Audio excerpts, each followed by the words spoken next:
Tonight, just hours ago, the FBI and Department of Homeland Security issuing an urgent new bulletin to law enforcement here, warning American authorities over the unprecedented, quote, sophistication and advanced weapons handling of the killers in Paris. William Gavin is the former assistant director of the FBI in New York and president of the Gavin Group. And Bill, what does this say to you about the sophistication of these attacks? Well, Megan, it tells me one major thing. These people were well trained. It isn't something that they got just by reading out of a book or online. They were trained. You look at the way the brothers went at Charlie Hebdo. They went directly there with guns. They had a good way to get in. They executed these people. They had automatic weapons, and most automatic weapon put in the hands of a normal criminal. He'll just put it on automatic and spray and pray, as we call it. He just sprays ammunition all over the place. These fellas did individual rounds and killed people after they identified them. Then they had an exit strategy. It's a very scary set of affairs. And what really bothers me at this particular point in time, Megan, is the fact that right now I'm not too sure that the activity of the terrorists, the Islamic extremist terrorists, the jihadists throughout the world are not starting to gain ground on our solution of the problem simply because we don't have a good solution. We don't have a good solution from the United States, for sure. Was this a terrorist cell? Do we believe a similar kind of terrorist cell could exist in the United States right now?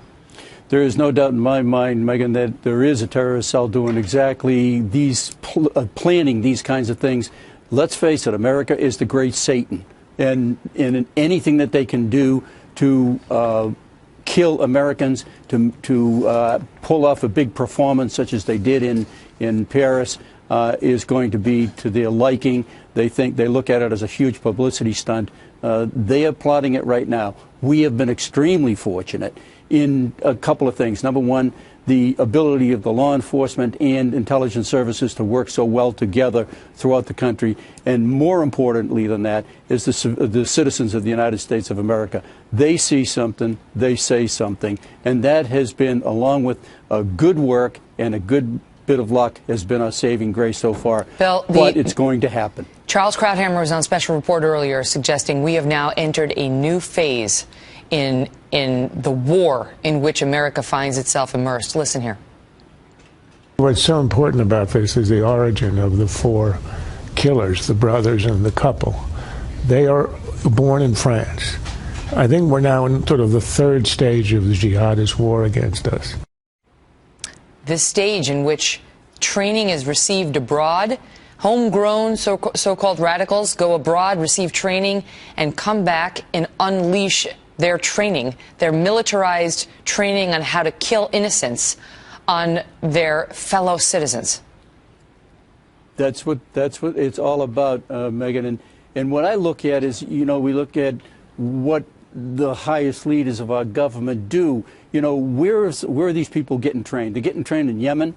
And so what we do is we release prisoners from Gitmo and send them back to Yemen to replace the ones we've already killed. It makes no sense to me.